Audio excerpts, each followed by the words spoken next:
Chapitre 4. La cloche et le marteau. Cette fois-ci, plus de doute, la magie avait opéré. Les deux amis furent précipités de plus en plus bas, d'abord à travers l'obscurité, puis à travers une masse de formes floues, tourbillonnantes, impossibles à identifier. L'atmosphère se fit plus légère, jusqu'à ce qu'ils sentent sous leurs pieds une surface solide. Tout devint plus net, et ils purent regarder autour d'eux. Drôle d'endroit, s'écria Diggory. Je n'aime pas trop, répondit Polly, parcouru par une sorte de frisson. La première chose qu'ils remarquèrent fut la lumière. Ce n'était ni la lumière du soleil, ni la lumière électrique, ni celle de lampe, ni celle de bougie, ni aucune lumière qui leur fût familière. C'était une lumière éteinte, plutôt rouge, qui n'avait rien de souriant. Une lumière constante, qui ne vacillait pas. Ils étaient debout sur une surface plane, pavée, entourée de hauts édifices. Au-dessus d'eux, pas de toit. Ils étaient dans une sorte de cour intérieure. Le ciel était extraordinairement sombre, bleuté, presque noir. À le voir, on se demandait comment il pouvait y avoir la moindre luminosité.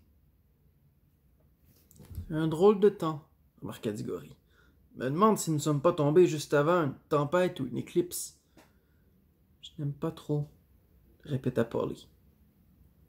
Sans vraiment savoir pourquoi, ils parlaient tous deux à voix basse, et, bien qu'il n'y eût plus aucune raison pour, ils ne se lâchaient pas la main.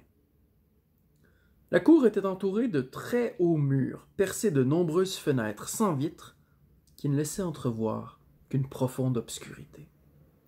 Plus loin, se dressaient d'immenses arches qui formaient des trouées noires béantes, semblables à des bouches de tunnels de chemin de fer. Il faisait froid. Tous les édifices semblaient bâtis dans la même pierre, une pierre très ancienne, rouge, quoique la couleur ne fût peut-être que l'effet de cette curieuse lumière. De nombreuses dalles, dont la cour était pavée, étaient largement fendues.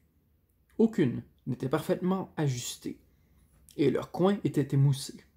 L'un des porches était encombré de gravats. Les deux enfants firent plusieurs fois le tour de la cour, tout en tournant sur eux-mêmes. Ils avaient peur que quelqu'un ou quelque chose ne les guette de l'une des fenêtres pendant qu'ils avaient le dos tourné. « Tu crois qu'il y a des gens qui vivent ici ?» finit par demander Diggory, toujours en chuchotant. « Non, tout est en ruine. » Nous n'avons pas entendu le moindre bruit. « Ne bougeons plus et écoutons. » Ils tendirent l'oreille, immobiles. Seuls résonnaient les battements de leur cœur. Un silence absolu régnait, comme le bois d'entre les mondes, mais ce n'était pas la même qualité de silence. Le silence du bois était plein, chaud, vivant. On entendait presque les arbres pousser. Celui-ci était un silence mort, froid, vide. Il était impossible d'imaginer que quelque chose pût y pousser. « Rentrons, » dit Polly. « Mais nous n'avons encore rien vu, » objecta Diggory. « Maintenant que nous sommes ici, ce serait trop bête de ne pas explorer les lieux. » Je suis sûr qu'il n'y a rien à voir. Je vois pas l'intérêt d'avoir une bague magique qui te permet d'entrer dans de nouveaux mondes si tu as peur de les explorer une fois que tu y es. Qui te dit que j'ai peur? Rétorqua Polly en lâchant la main de Diggory. Ne te vexe pas. Je croyais simplement que tu avais moins envie de partir à la découverte. J'irai partout où tu iras. Nous pouvons repartir quand nous voulons. Pour l'instant, enlevons la bague verte et mettons-la dans la poche droite. Il suffit de se rappeler que la jaune se trouve dans la poche gauche. Tu peux laisser ta main effleurer la poche aussi près que tu le veux, du moment que tu ne le mets pas à l'intérieur. Sinon, tu risques de toucher la bague jaune et de disparaître. C'est ce qu'ils firent, avant de se diriger doucement vers un des immenses porches. Arrivés sur le seuil, ils virent que l'intérieur n'était pas aussi noir qu'ils le pensaient. Le porche conduisait à une vaste entrée sombre, qui paraissait vide. Au fond, une rangée de piliers était reliée par des arches, sous lesquels pénétraient toujours les rayons de cette étrange lumière éteinte. Ils traversèrent la pièce, en prenant soin de ne pas tomber dans un trou, ni de trébucher sur quoi que ce soit, et la traversée leur parut interminable. Arrivés de l'autre côté, ils ressortirent en passant sous des arches et tombèrent dans une nouvelle cour, plus grande. « Je me sens pas très rassuré, » dit Polly, en indiquant un endroit où le mur formait une saillie, prêt à s'écrouler dans la cour.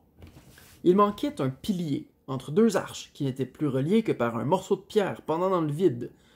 Ça devait être un lieu abandonné depuis des centaines, voire des milliers d'années. Si tout a tenu jusqu'ici, ça devrait tenir encore un moment, la rassura Diggory. Mais il faut faire très attention. Parfois, il suffit d'un bruit infime pour que tout s'écroule, comme les avalanches dans les Alpes. Ils continuèrent à marcher, hors de la cour, sous un nouveau porche, montèrent une grande volée d'escaliers, puis traversèrent une enfilade d'immenses pièces dont le seul volume donnait le vertige. De temps à autre, ils avaient l'impression qu'ils allaient enfin se retrouver à l'air libre et découvrir le type de campagne qui entourait cet impressionnant palais. Mais chaque fois, ils retombaient sur une nouvelle cour. L'ensemble devait être exceptionnel à l'époque où des gens y vivaient. Dans l'une des cours se trouvait le vestige d'une fontaine. Un énorme monstre en pierre se dressait, les ailes déployées et la gueule grande ouverte, au fond de laquelle on apercevait encore un morceau de tuyau noir. Sous la statue se trouvait une large vasque en pierre, entièrement à sec. Ailleurs subsistaient les tiges desséchées de plantes grimpantes mortes qui devaient s'enrouler autour des piliers et dont le poids avait dû en renverser certains. Pas de fourmis, ni d'araignées, ni aucun de ces êtres vivants qui peuplent les ruines. Entre les dalles ne poussait ni herbe ni mousse. Tout était si lugubre et si monotone que même Diggory se dit qu'il ferait mieux de mettre leur bague jaune pour retourner dans le bois d'entre les mondes, si chaleureux, si vert, si vivant. Quand soudain, ils se heurtèrent à deux immenses portes d'un métal qui ressemblait à de l'or. L'une d'elles était entr'ouverte. Ils entrèrent. Immédiatement, ils sursautèrent. Stupéfaits, ils venaient enfin de voir quelque chose qui en valait la peine.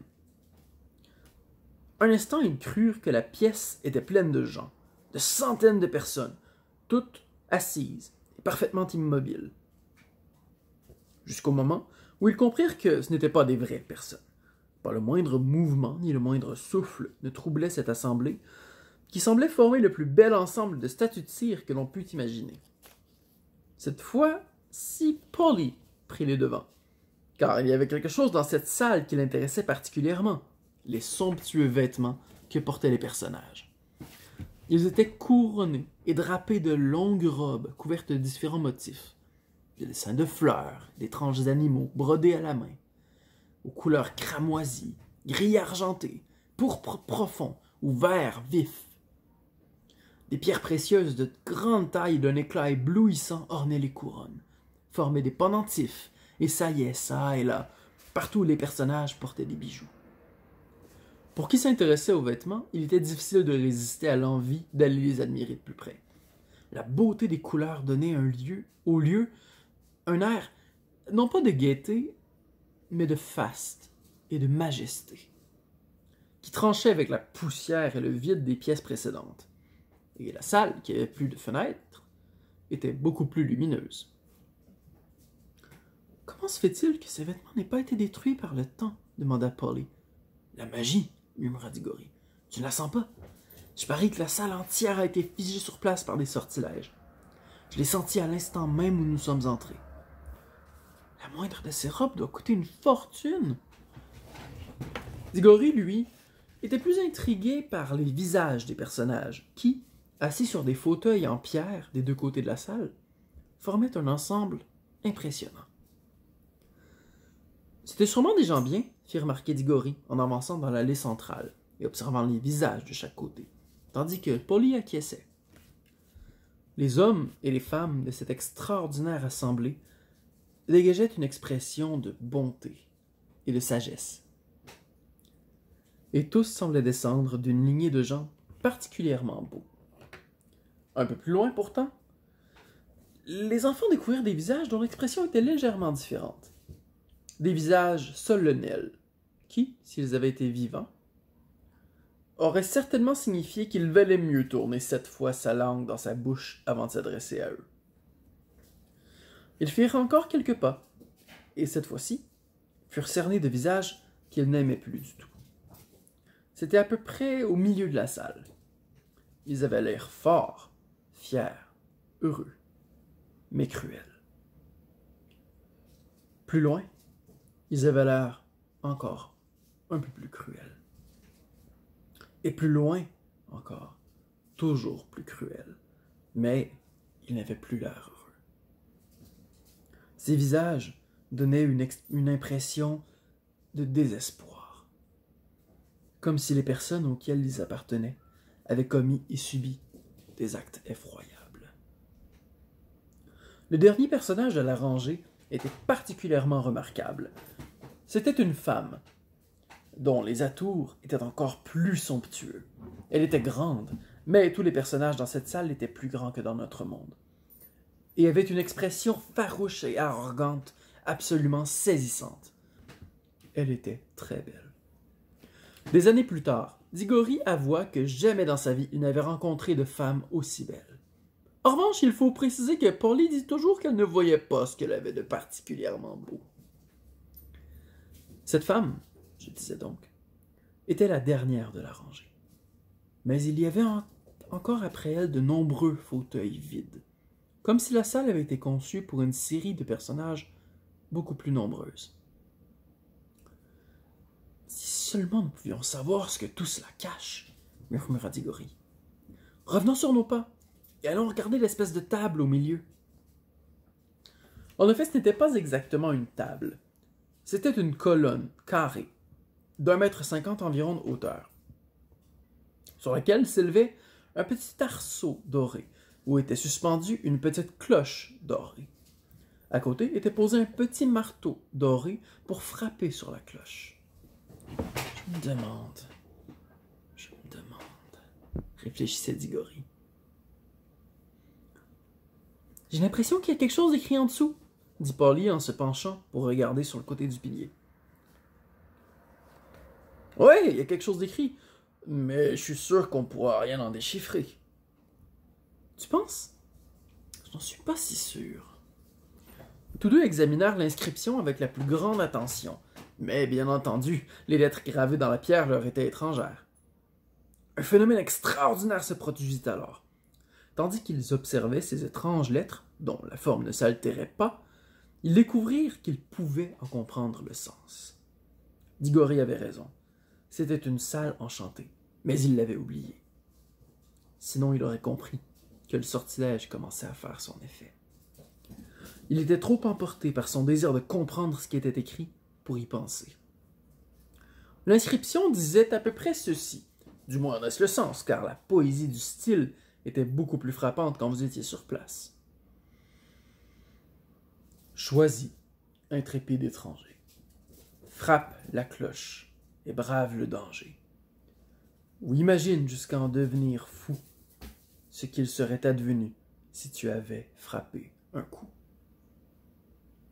Jamais de la vie, s'exclama Polly. Nous ne voulons braver aucun danger. Non mais tu ne comprends pas le piège. Nous ne pouvons plus y échapper.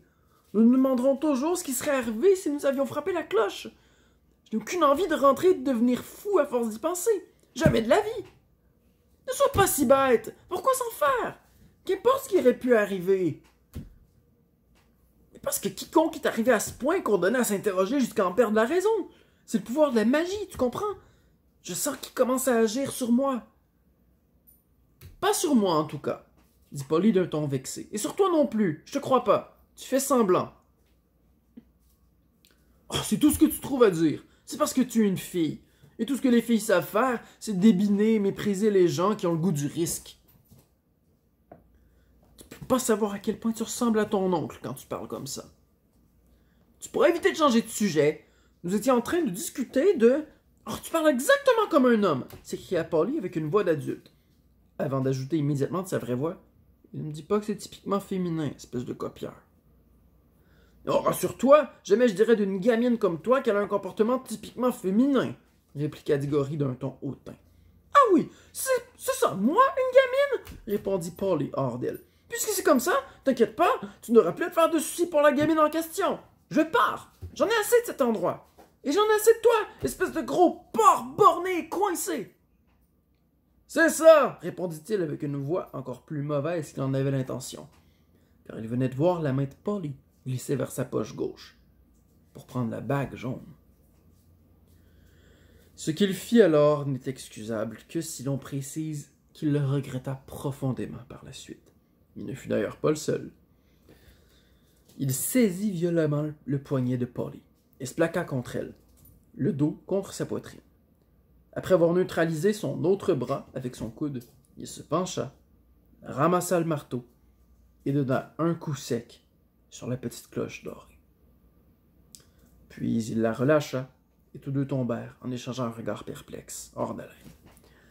Polly était sur le point d'éclater en sanglots. Non pas de peur, ni même parce que Diggory lui avait meurtri le poignet, mais parce qu'elle était dans une colère noire. Heureusement, 2 secondes après, leur attention fut détournée par un nouveau phénomène. La clochette émit une longue note, très douce, comme en sourdine, qui, au lieu de s'évanouir, se maintenait et amplifiait. 1 minute à peine plus tard, elle était déjà 2 fois plus forte qu'au début. Puis tellement forte que si les enfants avaient essayé de parler, à vrai dire, ils ne songeaient plus à parler, ils étaient tétanisés, ils auraient été incapables de s'entendre. Bientôt, la note était si puissante qu'elle aurait couvert des hurlements. Et le volume augmentait toujours, mais c'était toujours la même note, douce et continue, dont la douceur même contenait quelque chose de terrifiant. Jusqu'au moment où toute l'atmosphère de la pièce se mit à frémir, et les 2 enfants sentirent le sol trembler sous leurs pieds. À cette note commença à se mêler un autre son, plus vague, inquiétant, qui ressemblait au roulement lointain d'un train, pour finir en un craquement d'arbres qui tombe. On aurait dit d'énormes poids qui s'écroulaient. Enfin, au milieu d'un éclat de tonnerre fracassant et d'une secousse qui faillit les renverser, près d'un quart du toit s'écroula. D'immenses blocs de maçonnerie s'effondrèrent, et les murs se mirent à trembler. Le son de la cloche s'arrêta. Les nuages de poussière se dissipèrent. Tout redevint calme. L'on ne sut jamais si la chute du toit était due à la magie, ou si le volume de la note émise par la cloche avait atteint une telle puissance qu'elle avait abattu les murs déjà chancelants. « Voilà, j'espère que tu es content maintenant, » souffla Polly. De toute façon, tout est fini. Tous deux pensaient, en effet, que c'était fini. Jamais ils ne s'étaient autant trompés.